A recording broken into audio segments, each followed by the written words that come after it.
Bienvenidos a un nuevo video. Sin más, comenzamos. Un ángulo es la parte del plano comprendida entre dos semirrectas que tienen el mismo origen.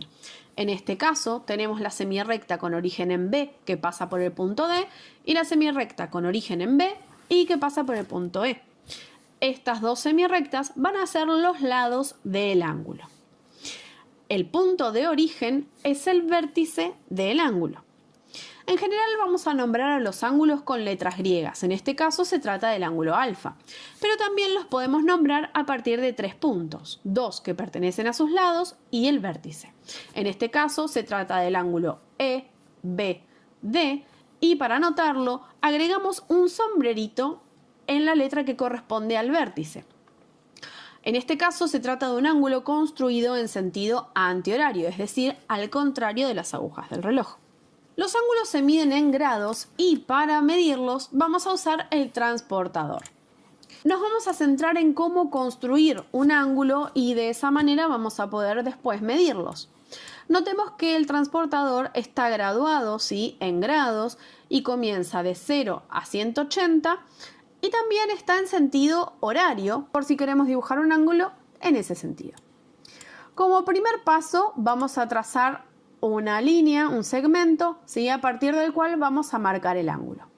Luego vamos a posicionar el centro del transportador en el que sería el vértice del ángulo que queremos construir. Luego vamos a marcar en el ángulo que deseamos. Por ejemplo, yo quiero marcar un ángulo que mida 70 grados. Entonces me posiciono a los 70 grados exactos. Voy a hacer una marca en esa graduación, en este caso 70, y retiro el transportador. Finalmente vamos a marcar desde el vértice pasando por ese punto y tenemos construido un ángulo de 70 grados. Lo hicimos en sentido antihorario, ¿sí? También podríamos haberlo hecho en sentido horario. Vamos a hacer un ángulo de 30 grados en sentido horario. Trazamos un segmento con la orientación que querramos. Vamos a posicionar el transportador en el vértice, que en este caso va a ser este, y lo acomodamos apoyando todo sobre el segmento.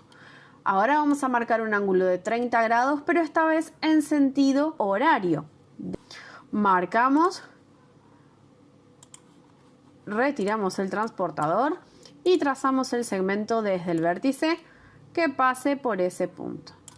De esta manera entonces tenemos un ángulo de 30 grados pero en sentido horario. Vamos a ver cómo se clasifican los ángulos. Podemos clasificar a los ángulos según su amplitud. El ángulo de 0 grados es el ángulo nulo. Cuando ampliamos la distancia entre las semirrectas vamos a tener los ángulos agudos, que son aquellos que miden menos de 90 grados. Una vez que llegamos a los 90 grados tenemos un ángulo con un nombre especial que es el ángulo recto, el ángulo de 90 grados, y lo marcamos con un cuadrito en lugar de una curva para que quede claro que se trata de un ángulo de 90 grados. Seguimos ampliando estas distancias y tenemos ángulos obtusos, que son ángulos mayores a 90 grados y menores que 180. Al llegar a los 180 grados estamos en presencia del ángulo llano. Luego seguimos ampliando y ahí ya comenzamos a tener ángulos que son cóncavos, a diferencia de los anteriores que eran convexos. Al finalizar el giro tenemos el ángulo de 360 o de un giro completo que coincide con el ángulo de 0 grados. También tenemos relaciones entre pares de ángulos.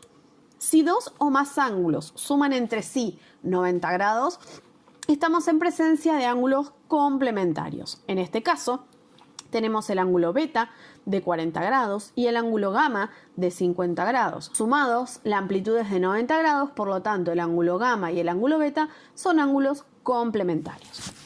Ahora, si tenemos dos o más ángulos que al sumarlos obtenemos 180 grados, estamos en presencia de ángulos suplementarios. En este caso, el ángulo beta, el ángulo gamma y el ángulo delta suman entre los tres 180 grados, por lo tanto los tres son ángulos suplementarios. Dos ángulos son consecutivos cuando comparten el vértice y un lado. En este caso, el ángulo beta y gamma son consecutivos porque comparten este lado y el vértice K. Si tenemos ángulos consecutivos, pero que al mismo tiempo suman 180 grados, como en este caso, estamos ante ángulos adyacentes. Por otro lado, cuando dos rectas se intersecan, es decir, se cortan en algún punto, no importa cómo se corten, van a formar 4 ángulos. En este caso, el ángulo Z, eta, tita y épsilon. Como vemos, se forman 4 pares de ángulos que son adyacentes, es decir, en este caso, Z y eta y tita, épsilon, épsilon, z. Además, tenemos 2 pares de ángulos que son opuestos por el vértice, es decir, sus lados van a ser semirrectas opuestas. En este caso, la semirrecta RP es opuesta a RQ y la semirrecta RN es opuesta a RO y comparten el vértice. Estos ángulos son épsilon y eta y z y tita. Como propiedad, los ángulos opuestos por el vértice tienen la misma amplitud. Si llegaron hasta acá, muchas gracias por mirar el video. Los invito a que le den me gusta y que se suscriban para más contenido.